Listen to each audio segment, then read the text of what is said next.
from people, you probably think that's a good thing.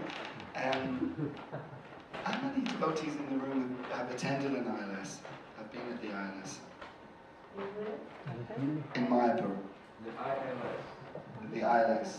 Wow, that's interesting. There's just 4 devotees in the room who've attended an ILS. Okay, so the ILS is, it stands for the ISKCON Leaders Sangha, and it has happened twice, right? It's twice that it's happened. And it is a GBC initiative that is directly managed and put on by the Organizational Development Committee of the GBC. And it brings together devotees from all over the world, whatever they are doing in whatever area of Krishna consciousness, and they showcase what they're doing. And the whole idea is that people are able to take advantage by seeing what they're doing around the world. So whatever you're interested in doing Krishna consciousness, you can then see and connect with all the other devotees that are doing that around the world. So it takes place over about a week, and well, thank you. The material world is an interesting place. I have a sore throat, and it's difficult to speak. So the solution is you get a throat lozenger, but then you have to suck it and you can't talk.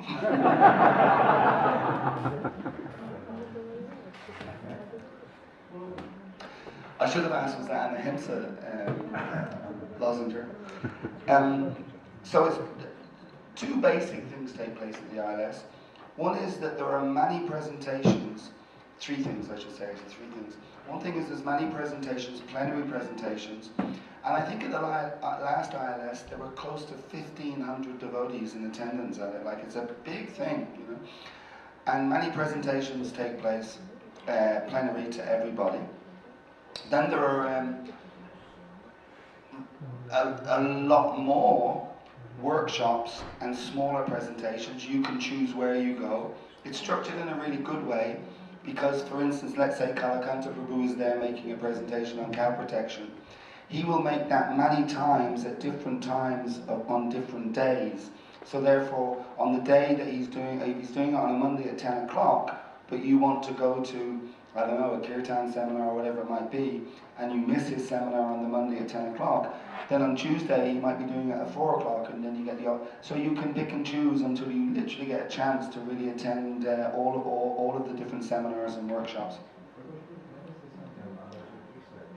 Sure, but I'm just... And the third thing, before I forget, the third thing is that on your way into the main arena where the ILS takes place, it's a big long walkway that you snake through, and all on each side of that walkway, devotees are displaying, you know, vast materials and different educational stuff that you can take home with you as it relates to whatever subject that you're interested in.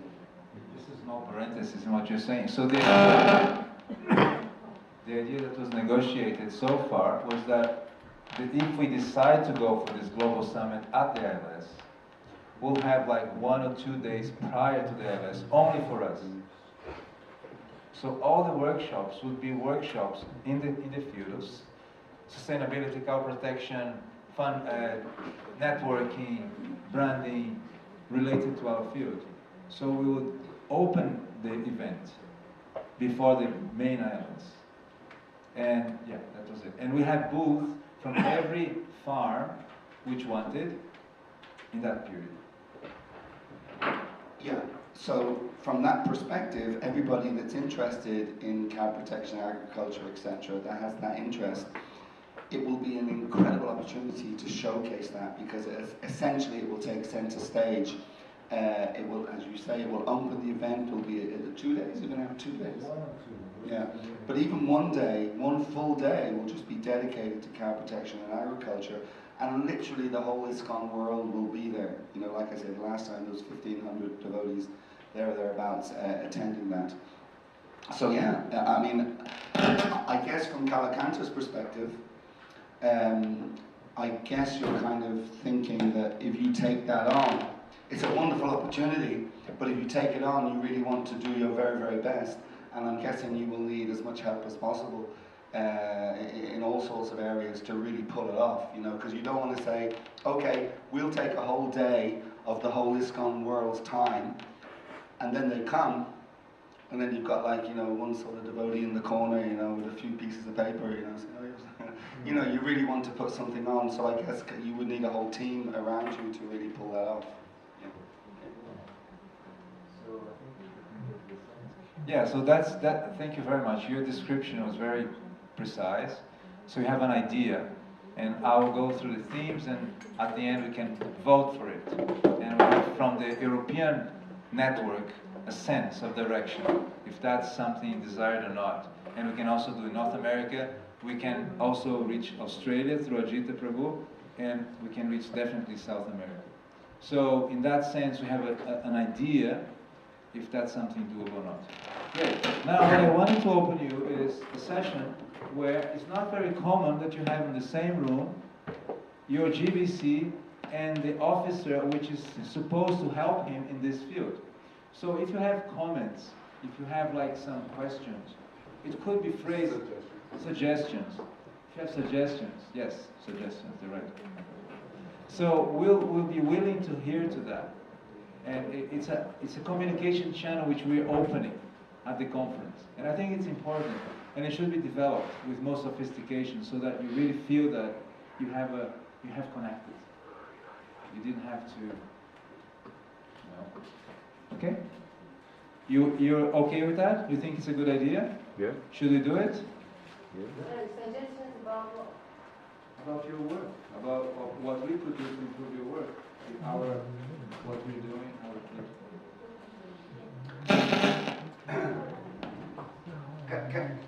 Prabhu, could you kindly get me that checkbook there? I think that there might be a request for a few checks. Could I just comment actually just on Jeremiah Prabhu's presentation and his thing about the lazy, which is fantastic. You know, about 20 years ago, I spent a number of years plowing in the sense of plowing, but plowing by hand, those furrows for potatoes where you're meant to sort of cover the mud. And now I listen to your presentation, what the hell was I still got a sore back from doing that 20 years ago. So, fantastic presentation, but I just wanted to say there's one conversation actually that Prabhupada has with some devotees. And either Prabhupada has been first introduced to the concept of a credit card, or the subject just comes up and Prabhupada's already aware of it. But he actually says, credit cards, he says, this is lazy intelligence. He says, these people produce a piece of plastic, they run it off a production line, it costs a cent or less than a cent per car that they do, and they make millions on it. He says, this is what we should be doing, this is lazy intelligence. So your lazy farming is endorsed by Prabhupada. Yeah.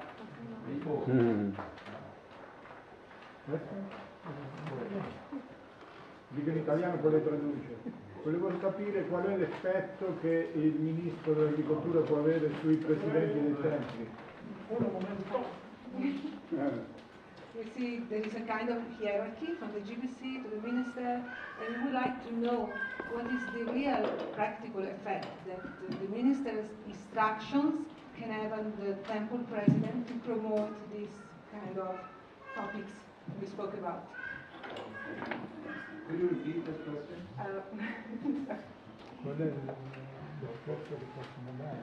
There is the hierarchy, we are working all together to develop these eco-farms and cow protection, but what will be the real effect on going down on the temple presidents?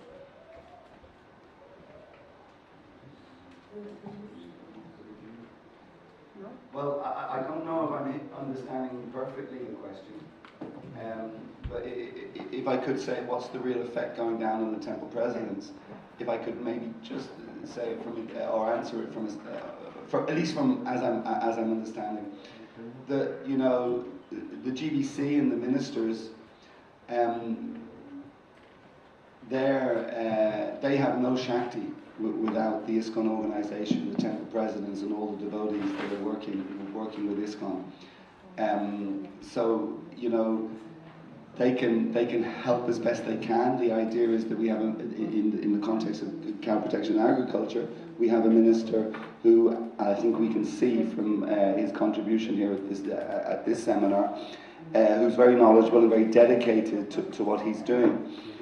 So the devotees can take advantage of that, but ultimately it has to come, and other leaders in the Hare Krishna movement can, we had David Rinamars there speaking, can give inspiration, but ultimately somehow or another it is actually the devotees on the ground for them to sort of grab hold of what Prabhupada wanted and take it forward. But certainly there would be no desire or wish for any imposition like that, because we are a voluntary organization and things always work better on inspiration, and it's just a symbiotic relationship to try to move it forward. If you look at the Hare Krishna movement since its inception in the West, it's been very, very successful in certain areas. It's been extraordinarily successful in distributing books, as an example, producing and distributing books, and Prabhupada's Gita is the most distributed and published Gita on the planet like that. It's been very, very good at opening temples in many parts of the world. Prabhupada left, and our figure was 108 when Prabhupada left, and now it's over 700. We're currently building the Temple of the Vedic Planetarium in Mayapur. So we've actually been very, very good at book distribution, at building temples, and I think also we've been very, very good at distributing prasadam. We're actually very... I'll just make reference to this actually. An article came out in a newspaper, an Irish newspaper actually, but it has a big, for Ireland it has a big readership, it has over 1 million people read it. And the gentleman who was writing the article, his name is Brendan O'Connor, and he wrote, the title of the article was, are you also doing a little bit of yoga, meditation, you like your vegetarian food, and something like that. That was the subheading. And in the article he went on to explain, and he said, he was making the point that practically all of us do that nowadays. We all do a little bit of yoga, we all do a little bit of meditation, we have a quiet time, we like vegetarian diet, this, that and the other. And he says, but I think it's a disgrace that the people who turned us all onto this never get the credit. And I want to go on public record to say we all owe a huge debt of gratitude to the Hare Krishnas. They were the first to bring it to us. They were the first to talk about yoga, the first to talk about meditation, the first to talk... Now subsequently other people have packaged it better, but it all came from them guys, so it was a really amazing, it's quite an amazing article actually that he wrote. So we have been very good in certain areas, but this is an area that we haven't been very good at yet. And maybe Jara Prabhu can come up with a...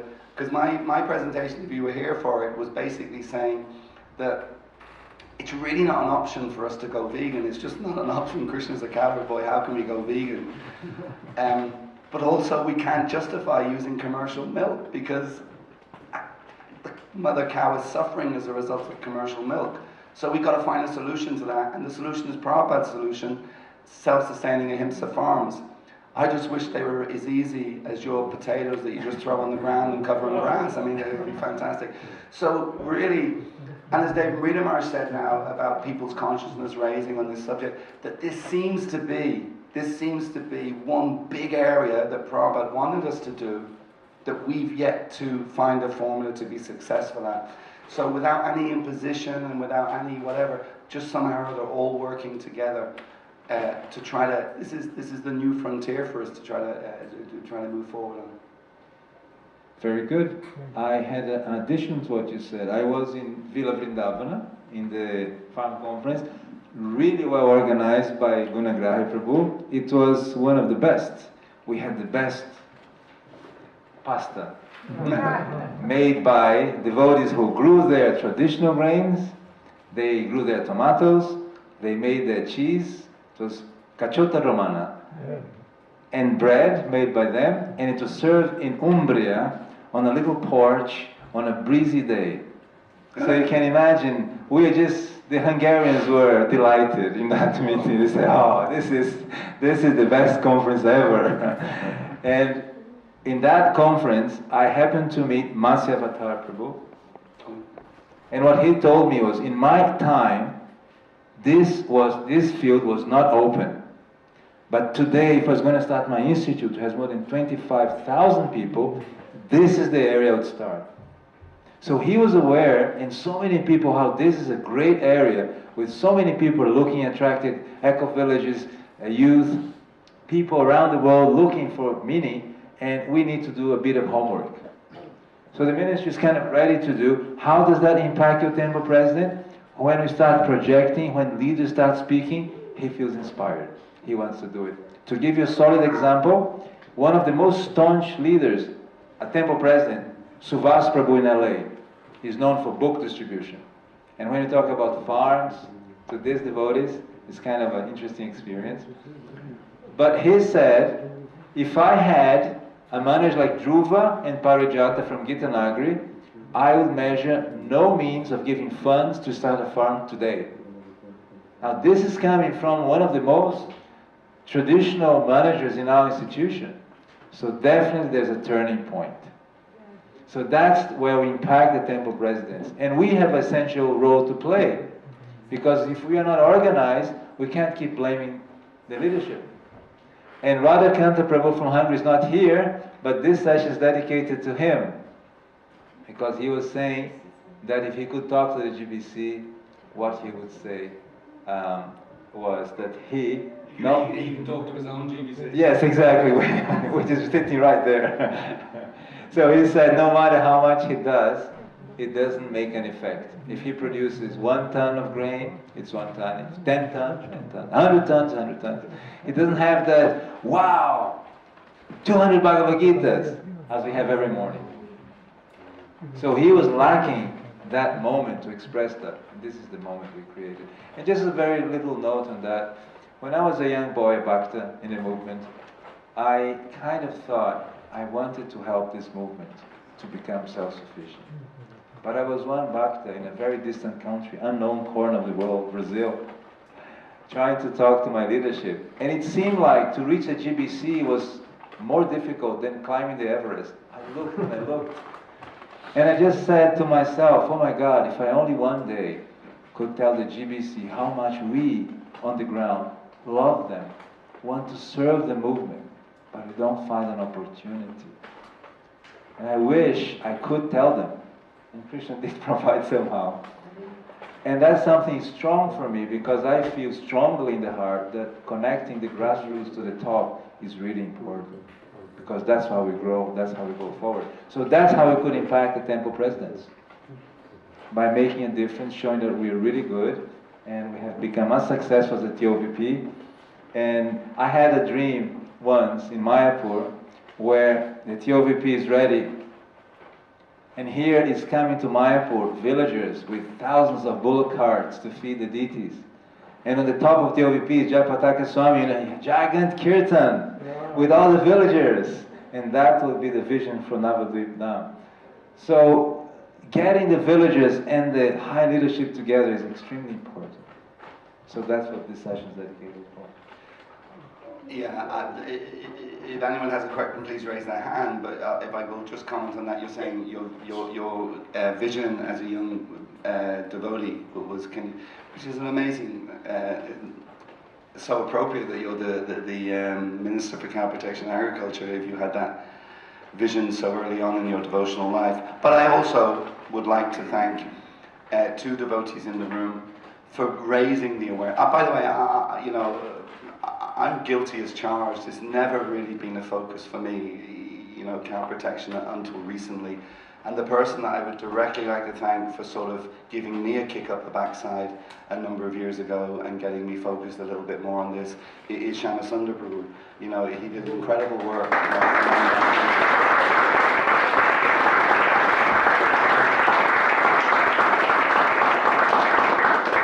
And he got me moving a little bit, and when he did that, then he twisted my arm to push through a proposal to the GBC body How many years ago was that, Chandra? That must have been 8, is it something like that. And the proposal was that every GBC member has to spend 10% of their time every year on and talking about cow protection and farming and all of that. And you know, it's those kind of things that once you get them in writing and they're endorsed by the GBC, you can hold them to account, you know, and you can say, well, show me that you did do that. Now we could even increase that now from 10 to 20, whatever. But he did huge work in that regard, and it has, the consciousness has actually raised. You know, now we have GBC members making contributions here at conferences like this and to promote cow protection, etc. But there's a long way to go. There is a long way to go. So we'll keep pushing like that. And then the other devotee in the room that I really would like to, pay my appreciation to is a devotee who's been involved in cow protection, you know, practically all his life, and still is now at a reasonably advanced stage, you know, and he's actually hands-on milking cows and looking after cows, and he's our European representative now on the cow ministry, and that's Smita Krishnamurti.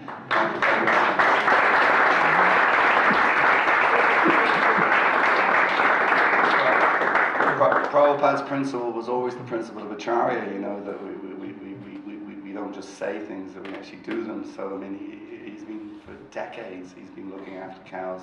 And I don't know if any of you have been to Alnvik's garden, Sweden, but it's a wonderful place to go to, and it's a really wonderful goshala as well, so fantastic.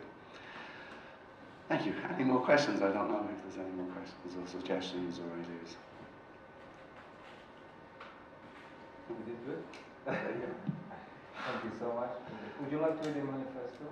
Well, if I can do that, we could project it on the screen. What this is actually is not quite a manifesto. I'll go to you now. No, I'll go to you now. But just to clarify, what this is because we are under pressure. And by the way, I think we should fall at the feet of the vegans. I really do, because they're putting us under pressure to do something. We've been getting away. Literally, we've been getting away with murder for the last sort of 30 years or 40 years, whatever it is.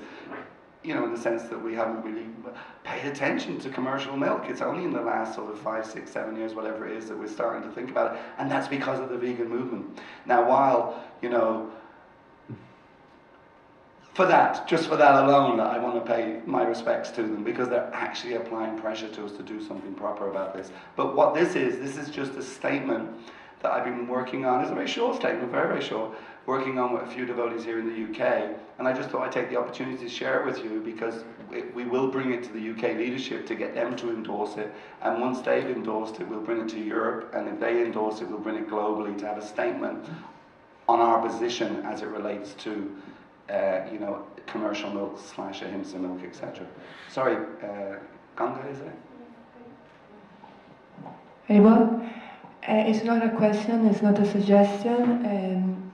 24 years ago, more or less, we are facing in Villa Vrindavan one of the most difficult periods for cow protection. In Villa Vrindavan? Villa Vrindavan, Italy, Florence.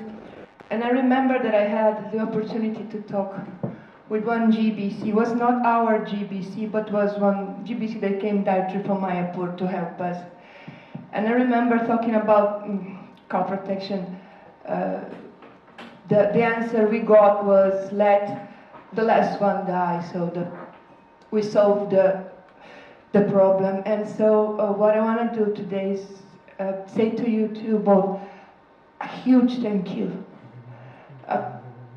I thank you that lasts for 25 years, I'm waiting 25 years to say thank you, because heard from one GBC and one minister something that I was waiting for 25 years is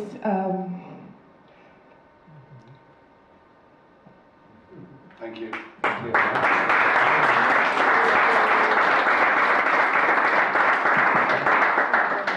Actually, you've put a thought into my mind based on what we heard here in the last few days.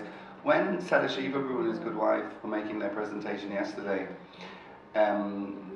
and wonderful that they're trying their best to look at. Of course, as they mentioned, they do have the support of Bhaktivedanta Manor, which just happens to be a pretty well-off place. So they have all the equipment, etc.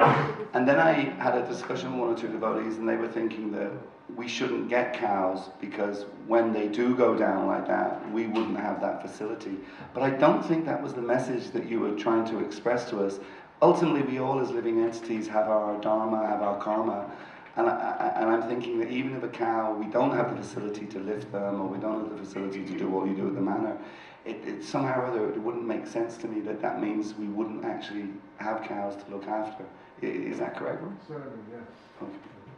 There's always a way around.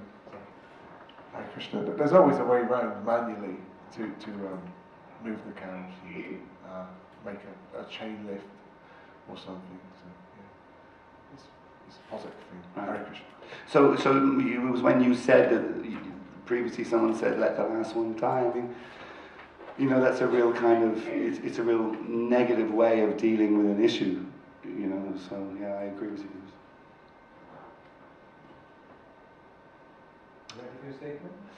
Yeah, if we have time. It's on my computer, we'd have to hook it up. It was just take the opportunity that you might be able to give some instant feedback that you think, no, that doesn't make sense, or this should be added, that was the idea. What we can do is, while you hook up, just go through a few themes. And then Great, come you back do to that. Yes, Great, okay, good. So we take advantage of time. So, is to identify areas of important themes. And I'm going to quickly play them to you here. Are we there? Ramananda.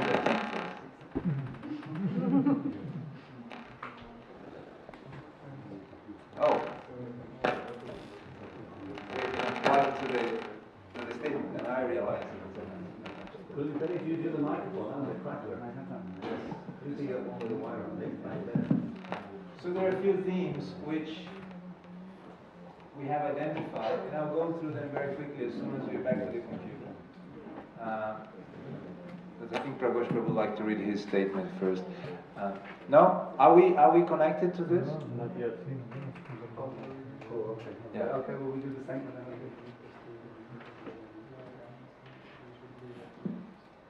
Okay.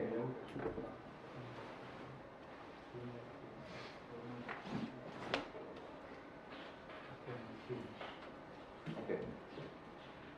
Forget the first part. Oh, no, that's it. Is that showing? Yes. You just make it big.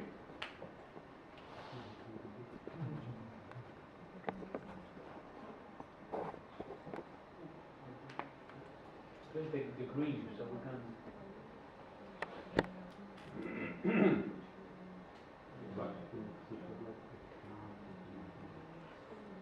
Like so, maybe?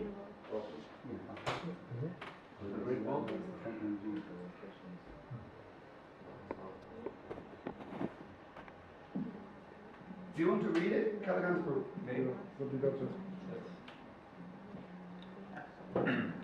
Veganism. Hare Krishna devotees follow a lacto-vegetarian diet, meaning no meat, fish, eggs, or any of their derivatives. Devotees who tend to purchase a ahimsa product where animals have not been treated cruelly or kept in inhumane situations, wherever possible. Some will also choose only vegan options where ahimsa options are not available. In concert with the wishes of those who choose to be vegan, we stock vegan items in our shops and vegan options in our restaurants. In addition, we also very much respect the cow and her milk, as we know and accept that commercial milk is far from ideal. We continue striving to increase both our production of ahimsa milk and support as best we can others who are doing likewise. Confermo.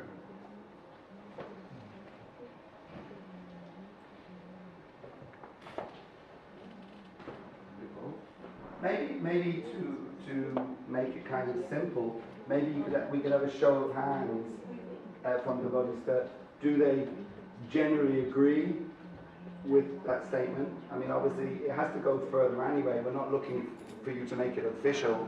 There's more steps to go. But would they be generally in agreement with it, or would they be generally in disagreement with it?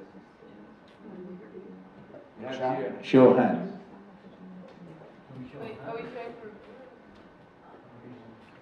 My only disagreement with it is it's weighted more in terms of moving devotees towards a vegan alternative. That's my concern about it. It doesn't give support sufficiently strong enough to me to the legacy of Prabhupada, lefters of drinking milk from even from commercial perks. That's my only point. Thank you. So, Shannon, keep in mind. So, Los Endurers work wonders. You think it's too supportive of the vegan argument, but for devotees they should be heading towards being vegans, and it doesn't align itself with the fact that, or properly align itself with the fact that Prabhupada himself had no issue with commercial milk. Yes. Right. So we can discuss, and maybe you can help me tweak the wording. The flip side of it is that, you know, because this is for the public, this is not an internal statement for devotees. The idea is that this would be an official ISKCON statement to the public, and we kind of, and particularly to the vegans sort of side of things, that it's difficult for us to justify using commercial milk. It doesn't say that we can't in that statement. It says some devotees may choose to.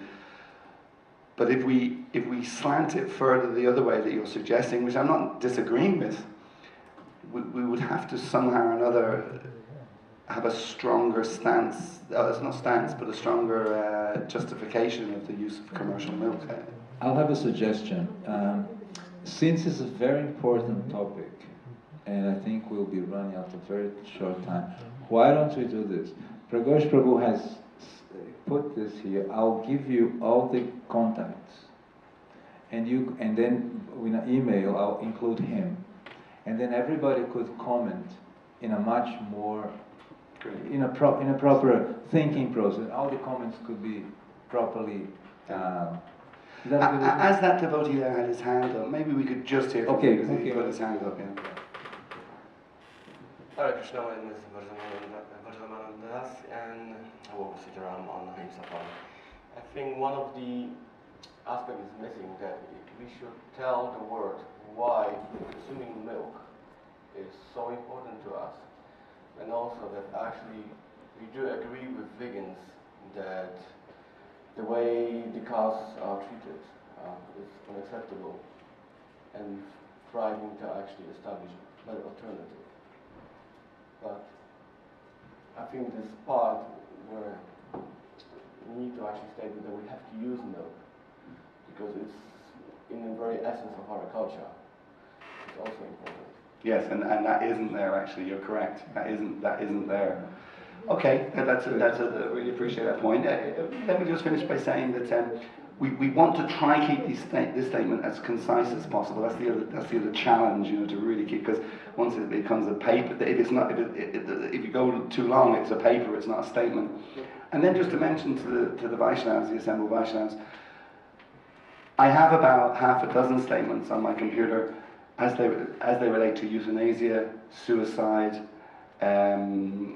homosexuality, you know, because for whatever reason we have never done this. We've never had, because one of the problems we have in our movement is if the media in some situation will ask a devotee, well, what are your thoughts on abortion, or what are your thoughts on, and because we have no official policy, no official statement that they can refer to, you just get these widely differing presentations on so that's why we're kind of trying to work on these statements. If I could also add that once GBC issues a statement, it will be used for both external and internal reasons, because once it's there, anyone can use it and quote it as official GBC stand on the actual matter. So I wouldn't think when composing it would be used for the external work, because it would be used both for external and internal. Sure. Well, what I meant by that though was that it's not that we're going to have two statements. But the kind of the target audience in mind when these statements are being put together isn't so much our internal, it's kind of the external. But there won't be two statements, there will be only one statement. Obviously it has to be understandable for external work, but we need to keep in mind. We will need to have Good. Thank you. Very good. So I think, yes, I think a forum for this topic will be extremely, extremely important. And that links to what we're doing, which are the topics for the 2020, and I think this is one of the great topics that we should have there. This one about veganism, the Hare Krishna interface with veganism should be definitely a point. Can we have the PowerPoint presentation quickly there, because we really need to close our session. We're already like half an hour a little late. And it's on?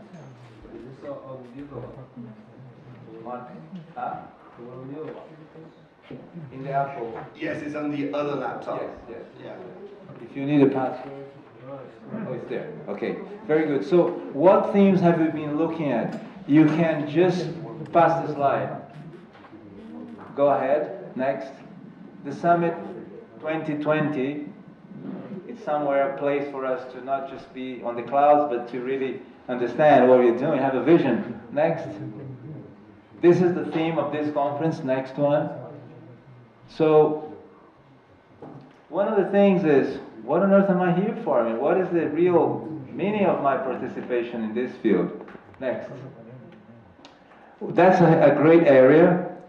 Networks to do food, CSA, that's been highly discussed. Soil production, fertility, clubs, permaculture networks. Go ahead.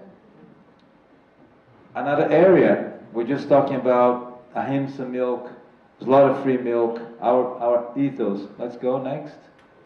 Using the oxen could be another topic for that conference. Next one. Look at this system. That's a Brazilian agroforestry system. It's a real Indian cows, indigenous cows from India, in such a place where they have forestry and the cows, and they're really coming up with some very expert systems where you can actually provide shelter, you can have two economic activities, and that's eucalyptus because it's a monocrop, but it could be fruit trees and different, that's Brazil. So that's the direction agroforestry is taking, not only in Brazil, Malaysia, in many places of the planet. Next. Biomimicry in North America. People want to understand how nature works. It's a huge movement. Next one. Syntropy. You see, syntropy is based on that. Different heights. Which plants go which plants. Agroforestry. Next.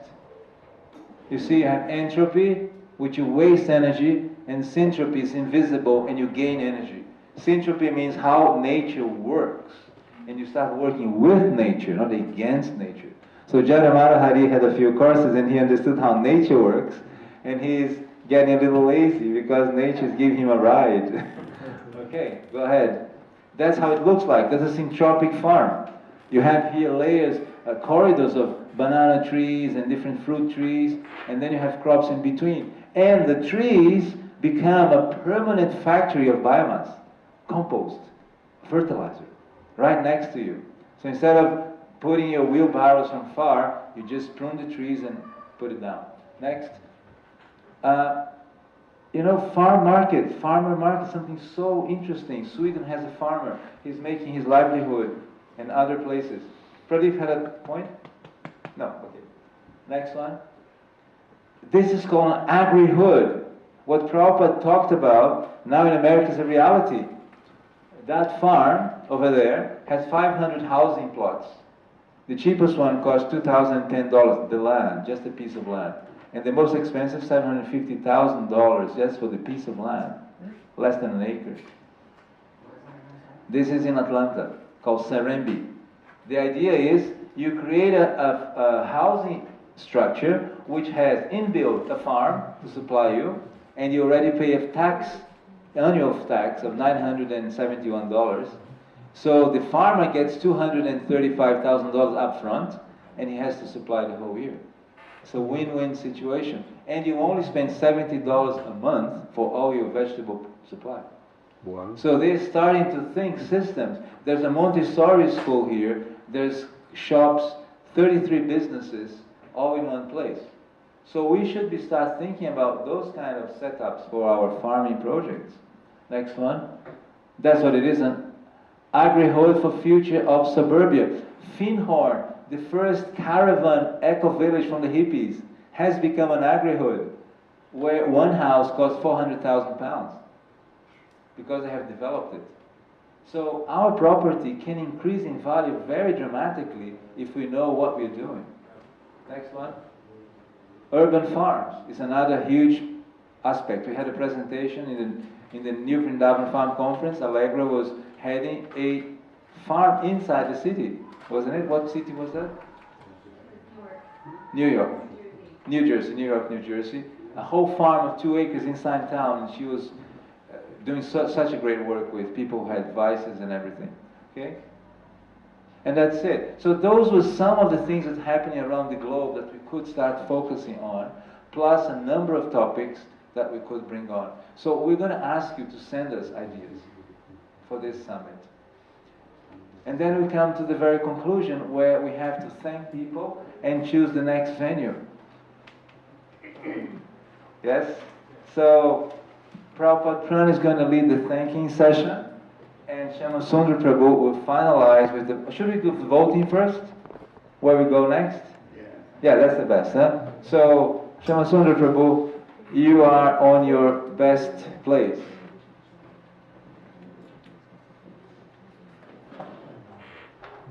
We'll do it the way we normally do it. Yeah. Tradition is good.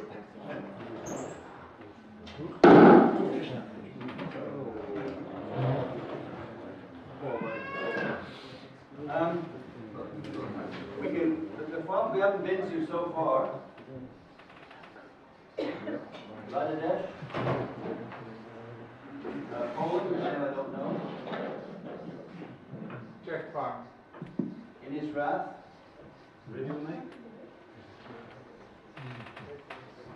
Czech farm. Or we can repeat.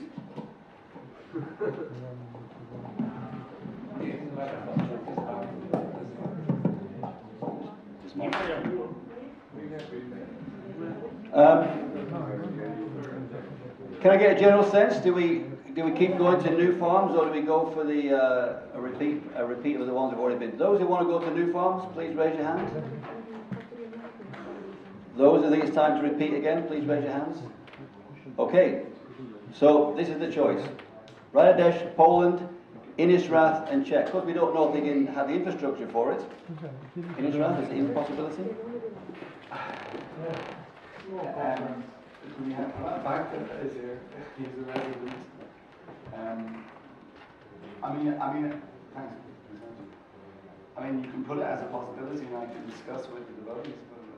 But if you're asking, are you asking me when you say infrastructure, you mean to accommodate? Yes. Accommodate how many? 40 devotees? Well, this is quite extraordinary. The smallest farm has attracted the most participants, which is quite interesting. New Mayapur. We already decided no repeats. They have been there. At this point, it's no repeats. We'll see we'll go with this at this point.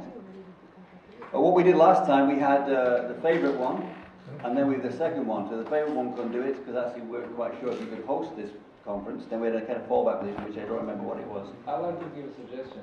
Since Ajita is here and he's giving an option, Okay. and he's present, so we don't know if the Czech Republic can host us because we invited them to participate, but they didn't even come to this conference. So, But that's it's open whole spaghetti plate. This lady seems to know something about Czech. yes. It's not possible unless we go in tents. So Czech probably mean tents, and if it's possible, tents, maybe some guest houses further out. We had this discussion last year. It may mean kind of portaloos and things like that. So that's kind of the concept. Czech, we do select Czech. It's going to be tented, a little more austere. I want to choose the right weather. Okay, Poland. I don't even know about Poland. The reason why they have no facilities for 30 guests. There Okay. is facilities for 30 guests. So there's a massive question about Poland, massive question about Czech, massive question about Innisrath. I've been initiated there. They host quite big festivals on a regional basis. on the farm in Poland. Okay, probably the same thing. Tents and higher facilities. One thing to keep in mind is next is a smaller room.